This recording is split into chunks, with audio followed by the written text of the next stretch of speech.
If you have ever walked away from a conversation thinking, why did I just agree to that? You are not weak. You are human. Influence works best when it feels like your own idea. It slides in through attention, emotion, and identity, then it locks the door behind it. You know that moment. You are tired, your guard is low, your mind wants things to be simple. Someone makes a request that sounds reasonable, or a screen shows you an offer that feels timed. Your body leans forward a little, you feel a small pressure in the chest, not fear exactly, more like urgency. Later you call it a mistake, but in the moment it felt like relief to just choose. Influence tactics are not magic, they are psychology. They are patterns that match how the brain saves energy. Your brain is a prediction machine. It is always asking, what is safe, what is valuable, what do people like me do next? When someone answers those questions for you, you feel guided. When they answer them fast, you feel carried. One of the oldest levers is reciprocity. Reciprocity is the urge to pay back what we receive. It is social glue.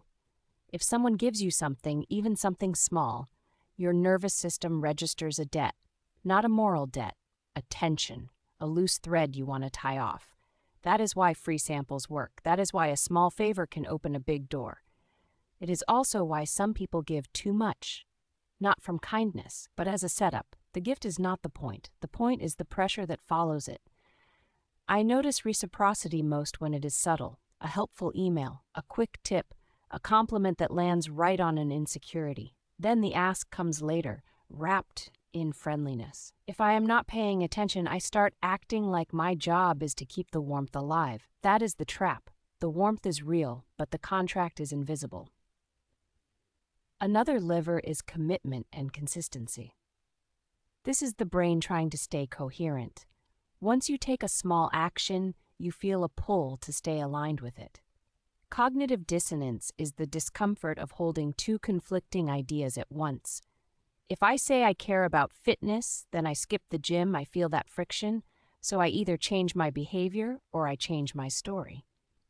Influence tactics love this. They ask for a small yes first because the second yes feels like continuity, not surrender. I see it in how forms are designed. First you enter your email, then you answer one harmless question, then you click one more time. Each step is tiny. Your identity starts to shift from observer to participant. By the time money shows up, you are already someone who is doing this. That is why the phrase, just to confirm, has power. It turns your earlier action into a self-image. Scarcity is another lever, and it is not just about limited supply. Scarcity is about limited time, limited attention, limited belonging. When something feels rare, your brain assigns it higher value. This is called the scarcity heuristic. A heuristic is a mental shortcut. Shortcuts are useful, but they are easy to hijack. When a timer counts down, your body reacts before your mind can evaluate. Your heart rate changes, your vision narrows. You stop asking, do I want this? And you start asking, will I miss out? Loss aversion sits right next to scarcity. Loss aversion means losses feel heavier than gains. Losing $20 stings more than finding $20 feels good. So influence often frames choices as avoiding loss. Do not miss this. Do not fall behind. Do not waste what you already invested. That last one is the sunk cost fallacy. The sunk cost fallacy is when you keep going just because you already paid something, even if it is not worth it now. It is how people stay in subscriptions, relationships, and plans that no longer fit. The past becomes a leash. Social proof is the lever that whispers, people like you already chose this. Social proof is our tendency to copy the group when we are uncertain. It is not stupidity. It is survival. In a foggy forest, following footprints can save your life. Online, it can drain your wallet. Reviews, likes, testimonials, crowded rooms, follower counts, even the sound of applause. Your brain reads them as safety signals. If many people approve, the risk must be lower. But the signal can be manufactured, and even when it is real, it does not mean it is right for you. Authority is another deep one. Authority is the effect where we trust and obey people who look like experts. A lab coat, a title, a confident tone, a clean graphic, a polished studio. The brain loves certainty. Certainty feels like shelter. The problem is that confidence is easy to perform, and expertise in one area can be used to borrow trust in another. The mind sees the badge and stops scanning for the knife. Then there is liking. We are more easily influenced by people we like. Liking comes from similarity, familiarity, and praise. Similarity means they seem like us. Familiarity means we have seen them enough times that they feel safe. This is the mere exposure effect. The mere exposure effect is when repeated contact makes something feel more trustworthy, even if you have not learned anything new. Praise is the fastest. A well-placed compliment can bypass your critical thinking, not because you are vain, but because you are hungry to be seen. I think about how often influence targets identity. Identity is the story you tell yourself about who you are. When someone links a choice to your identity, the choice stops being about the object. It becomes about belonging to yourself. You are the kind of person who invests. You are the kind of person who does not quit. You are the kind of person who says yes to opportunity. Identity-based persuasion is powerful because refusing it can feel like betraying your own image. There is a darker cousin of this: emotional blackmail.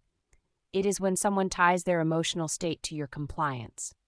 If you loved me, you would. If you cared, you would. Even without those words, the vibe can be there. The sigh, the withdrawal, the sudden coldness. Your nervous system reads it as danger. If you have an anxious attachment style, which means you are wired to fear abandonment and chase reassurance, you will feel this pressure intensely. You will want to fix the mood. You will call it peace, but it is often surrender. A lot of influence is really attention management. Attention is your most expensive resource. Whatever holds it shapes your decisions. That is why platforms use variable rewards. Variable rewards are unpredictable payoffs like a slot machine. Sometimes you get a great post, sometimes nothing, sometimes a message, sometimes silence. Unpredictability keeps you checking. Once your attention is captured, your standards drop. You become easier to steer. I watch this in myself late at night. The room is quiet. The phone glows. My brain is tired and wants a simple hit of novelty. I scroll, I click, I drift. Then an ad appears that feels like not magic. It is targeting plus timing. When I am depleted, my self-control is lower. Self-control is not a personality trait. It is a resource. When it runs low, I lean on shortcuts. That is when influence tactics feel like fate. Another tactic is framing. Framing is the way a choice is presented. The facts can be the same, but the feeling changes. 90% fat-free sounds safer than 10% fat. A fee sounds worse than a discount, even if the final price is identical. The frame tells your brain what emotion to attach. An emotion is the engine of action. People like to believe they decide rationally, then feel later. Most of the time it is reversed. You feel first, then your mind builds a story that sounds reasonable. Confirmation bias fuels this. Confirmation bias is the tendency to seek and believe information that supports what you already think. A skilled persuader does not fight your beliefs head-on. They mirror them. They use your existing worldview as a doorway. That is why you can be influenced by someone you disagree with, as long as they start by validating the part of you that wants to be right. So what do I do with all this in real life when the pressure is live and my body is already reacting?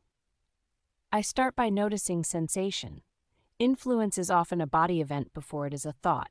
Tight throat, warm face, quick breath, that leaning forward feeling. When I label the feeling, it softens. This is affect labeling. Affect labeling means putting simple words to an emotion, like I feel rushed, I feel guilty, I feel flattered. Naming it recruits the part of the brain that can regulate it. The spell weakens when it has a name. Then I look for the hook. Is this reciprocity? Am I trying to pay back a tiny gift with a big yes? Is this scarcity? Am I treating a timer like a threat? Is this social proof? Am I borrowing the crowd's confidence because I do not want to think? Is this identity? Am I afraid that saying no means I am not who I want to be?